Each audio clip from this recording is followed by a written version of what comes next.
Alright people, today I'm going to give you 5 unique fish that you can get for under £15. Now, quick disclaimer guys, all the fish and all the prices I'm going to mention are based on a local fish store that I visit, which is Wholesale Tropicals in Bethnal Green. But do keep in mind when you go to your local fish store, the prices may vary a little bit, but they should be in that general price range. And yeah, let's just start. Now, the first fish on my list is the Pimpictus catfish. And oh man, they look amazing. The way they swim around and their body shape really makes them look like sharks. They are also very active fish. They will literally swim about your tank the whole day. However, having said that, because they swim around all day, they do need a lot of swimming space. So you should have a few areas that are at least empty where you don't have any plants or rocks. Now, you can get them for £12 each, and honestly, considering the fact that you get a mini shark for your tank, I think it's worth it, and they are definitely unique. Now, quick disclaimer, they can open their mouth quite wide, so you will have to look out for tank mates.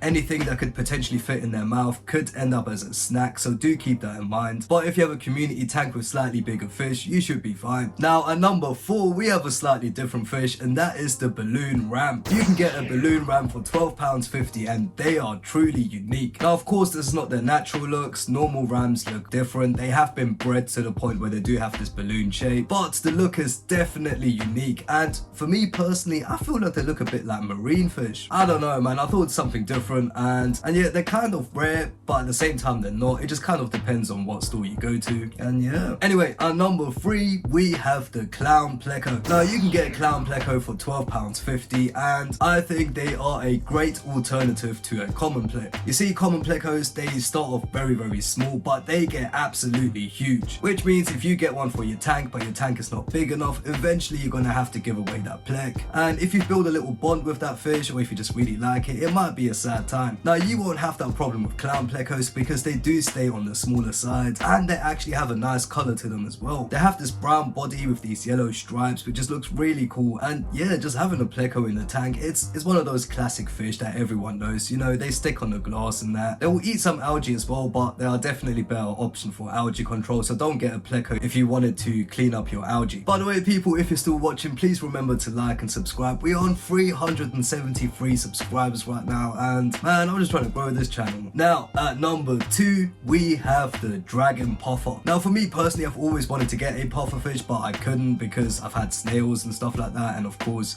if you add a puffer fish, they're just going to eat the snails, so that's why I always stayed away from them. But if you have a tank where you can get puffer fish, the dragon puffer is a really cool choice. They have this very unique body and this very unique look, and they do actually look a bit like a dragon. Now, apparently they can be a bit aggressive, and they are technically predator fish, so you might want to keep that in mind when it comes to tank mates and all of that. But either way, the dragon puffer is a great choice if you want to get a puffer fish, and you can get them for £12.50. And look at that, we're already at number 1, and I'll save the best for last, and that is the African butterfly fish. Now, you can get the African butterfly fish for £12, and they are honestly one of the most unique looking fish you can get in this hobby. They literally look like arowana with wings. You see the way their mouth opens up, it's just like an arowana, but at the same time, their fins on the side, it just makes them look like wings, hence the name butterfly fish. And they are ambush predators, which means you can feed them things like crickets or mealworms and stuff like that, and it's honestly so fascinating to see. But quick disclaimer, if you are not very comfortable with feeding live animals like that, then the butterfly fish might not be for you. Now, the thing is, my butterfly fish does eat flake food as well, so you could potentially try get them to eat flake food. But I don't know, for me personally, I do want to feed my butterfly fish some insects every now and then as well, just because I feel like they get more nutrients from actual insects. Now, I do have to say they are predator fish, and they will eat anything that will fit in their mouth. Now, the good thing is they stay on the surface pretty much their whole life, so you won't have to worry about small bottom feeders. However, if you have any other surface dwelling fish which are small, they might end up as snacks. Honestly, I could speak for hours about my African butterfly fish, but I've already made a video on it, so if you want to see that, then click right here.